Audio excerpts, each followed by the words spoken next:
Hello, my name's Mattie. Welcome to my Storyland. The American writer and humorist Frank R. Stockton wrote The Lady or the Tiger in 1882. His many fairy tales and ghost stories saw considerable success at the time, but this is certainly his most enduring tale. It has been greatly anthologized, adapted into plays, film, music, and even an episode of The Simpsons. Though deceptively simple in nature, it reflects on such grand themes as human strength and weakness, selfish versus selfless love, choices and consequences, passion, trust, jealousy, and betrayal. The question posed at the end is likewise deeper and more complicated than it first appears, and the answer you reach will tell you a little about who you are, and it might tell you more than you want to know. And today, it is my pleasure to read it to you. Are you ready? Then let's begin. The Lady or the Tiger by Frank R. Stockton. In the very olden time there lived a semi-barbaric king whose ideas, though somewhat polished and sharpened by the progressiveness of distant Latin neighbours, were still large, florid, and untramelled, as became the half of him which was barbaric. He was a man of exuberant fancy, and, withal, of an authority so irresistible that, at his will, he turned his varied fancies into facts. He was greatly given to self-communing, and when he and himself agreed upon anything, the thing was done. When every member of his domestic and political systems moved smoothly in its appointed course, his nature was bland and genial. But whenever there was a little hitch, and some of his orbs got out of their orbits, he was blander and more genial still, for nothing pleased him so much as to make the crooked straight and crush down uneven places. Among the borrowed notions by which his barbarism had become semified was that of the public arena, in which, by exhibitions of manly and beastly valour, the minds of his subjects were refined and cultured. But even here the exuberant and barbaric fancy asserted itself. The arena of the king was built, not to give the people an opportunity of hearing the rhapsodies of dying gladiators, nor to enable them to view the inevitable conclusion of a conflict between religious opinions and hungry jaws, but for purposes far better adapted to widen and develop the mental energies of the people. This vast amphitheatre, with its encircling galleries, its mysterious vaults, and its unseen passages, was an agent of poetic justice, in which crime was punished or virtue rewarded by the decree of an impartial and incorruptible chance. When a subject was accused of a crime of sufficient importance to interest the king, public notice was given that on an appointed day the fate of the accused person would be decided in the king's arena, a structure which well deserved its name, for although its form and plan were borrowed from afar, its purpose emanated solely from the brain of this man, who, every barley-corner king, knew no tradition to which he owed more allegiance than pleased his fancy, and who engrafted on every adopted form of human thought and action the rich growth of his barbaric idealism. When all the people had assembled in the galleries, and the king, surrounded by his court, sat high up on his throne of royal state on one side of the arena, he gave a signal. A door beneath him opened, and the accused subject stepped out into the amphitheatre. Directly opposite him, on the other side of the enclosed space, were two doors, exactly alike and side by side. It was the duty and the privilege of the person on trial to walk directly to these doors and open one of them. He could open either door he pleased. He was subject to no guidance or influence but that of the aforementioned impartial and incorruptible chance. If he opened the one, there came out of it a hungry tiger, the fiercest and most cruel that could be procured, which immediately sprang upon him and tore him to pieces as a punishment for his guilt. The moment that the case of the criminal was thus decided, doleful iron bells were clanged, Great wails went up from the hired mourners posted on the outer rim of the arena, and the vast audience, with bowed heads and downcast hearts, wended slowly their homeward way, mourning greatly that one so young and fair, or so old and respected, should have merited so dire a fate. But if the accused person opened the other door, there came forth from it a lady, the most suitable to his years and station that his Majesty could select among his fair subjects, and to this lady he was immediately married as a reward of his innocence. It mattered not that he might already possess a wife and family, or that his affections might be engaged upon an object of his own selection. The king allowed no such subordinate arrangements to interfere with his great scheme of retribution and reward. The exercises, as in the other instance, took place immediately and in the arena. Another door opened beneath the king, and a priest, followed by a band of choristers and dancing maidens blowing joyous airs on golden horns and treading an epithalamic measure, advanced to where the pair stood, side by side, and the wedding was promptly and cheerily solemnized.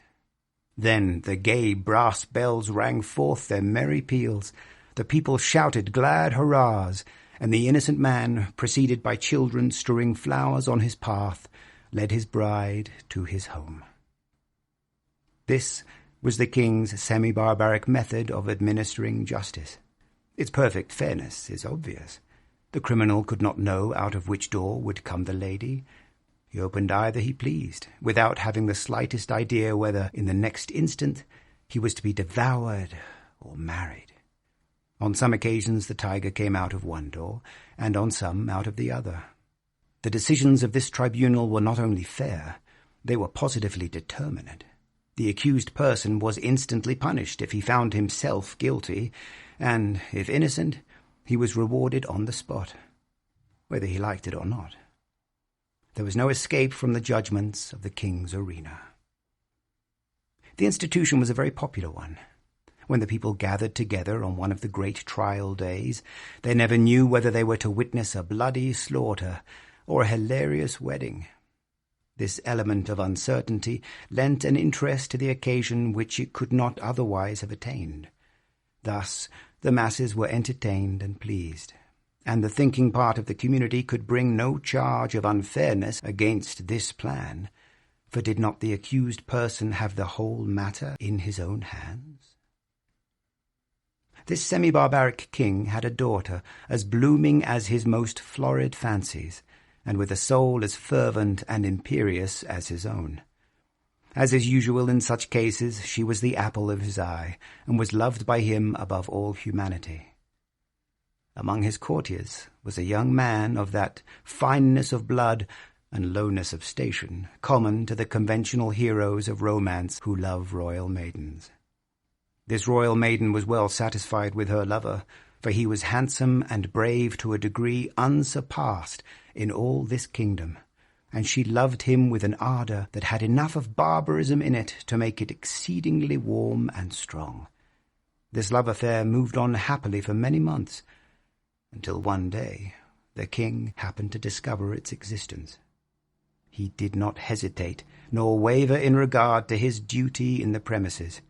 The youth was immediately cast into prison, and a day was appointed for his trial in the king's arena. This, of course, was an especially important occasion, and His Majesty, as well as all the people, was greatly interested in the workings and development of this trial. Never before had such a case occurred. Never before had a subject dared to love the daughter of the king. In after years, such things became commonplace enough, but then they were in no slight degree novel and startling. The tiger cages of the kingdom were searched for the most savage and relentless beasts from which the fiercest monster might be selected for the arena, and the ranks of maiden youth and beauty throughout the land were carefully surveyed by competent judges in order that the young man might have a fitting bride, in case fate did not determine for him a different destiny. Of course, everybody knew that the deed with which the accused was charged had been done. He had loved the princess, and neither he, she, nor anyone else thought of denying the fact. But the king would not think of allowing any fact of this kind to interfere with the workings of the tribunal, in which he took such great delight and satisfaction.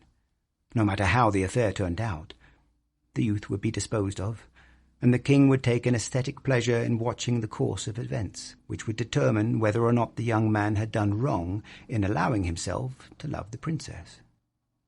The appointed day arrived.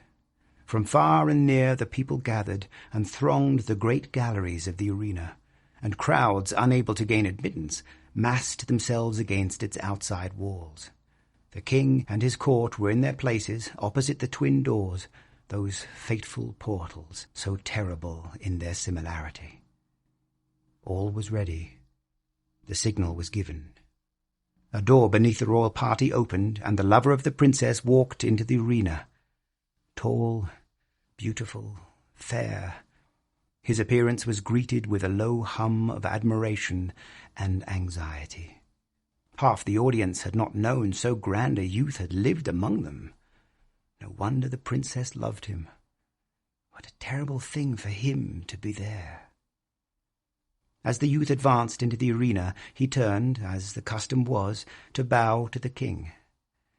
But he did not think at all of that royal personage.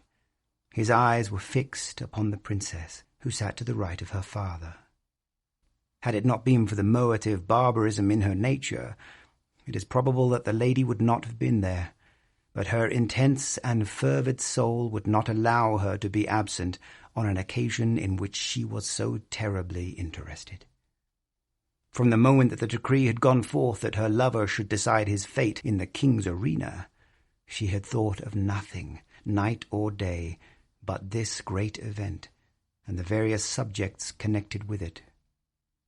Possessed of more power, influence, and force of character than anyone who had ever before been interested in such a case, she had done what no other person had done. She had possessed herself of the secret of the doors. She knew in which of the two rooms that lay behind those doors stood the cage of the tiger with its open front, and in which waited the lady. Through these thick doors, heavily curtained with skins on the inside, it was impossible that any noise or suggestion should come forth from within to the person who should approach to raise the latch of one of them. But gold, and the power of a woman's will, had brought the secret to the princess. Not only did she know in which room stood the lady, ready to emerge, all blushing and radiant, should her door be opened, but she knew who the lady was. It was one of the fairest and loveliest of the damsels of the court, who had been selected as the reward of the accused youth, should he be proved innocent of the crime of aspiring to one so far above him. And the princess hated her. Often had she seen, or imagined that she had seen, this fair creature throwing glances of admiration upon the person of her lover, and sometimes she thought these glances were perceived, and even returned. Now and then she had seen them talking together. It was but for a moment or two, but much can be said in a brief space. It may have been on most unimportant topics, but how could she know that? The girl was lovely, but she had dared to raise her eyes to the loved one of the princess. And with all the intensity of the savage blood transmitted to her through long lines of wholly barbaric ancestors, she hated the woman who blushed and trembled behind that silent door. When her lover turned and looked at her, and his eye met hers as she sat there, paler and whiter than anyone in the vast ocean of anxious faces about her, he saw, by that power of quick perception which is given to those whose souls are one, that she knew behind which door crouched the tiger, and behind which stood the lady. He had expected her to know it. He understood her nature, and his soul was assured that she would never rest until she had made plain to herself this thing, hidden to all other lookers-on, even to the king. The only hope for the youth in which there was any element of certainty was based upon the success of the princess in discovering this mystery, and the moment he looked upon her, he saw she had succeeded. as in his soul he knew she would succeed. Then it was that his quick and anxious glance asked the question, "Which?" It was as plain to her as if he shouted it from where he stood. There was not an instant to be lost. The question was asked in a flash. It must be answered in another. Her right arm lay on the cushioned parapet before her. She raised her hand and made a slight, quick movement toward the right.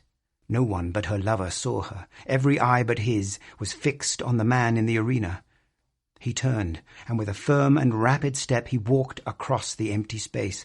Every heart stopped beating. Every breath was held. Every eye was fixed immovably upon that man. Without the slightest hesitation, he went to the door on the right and opened it.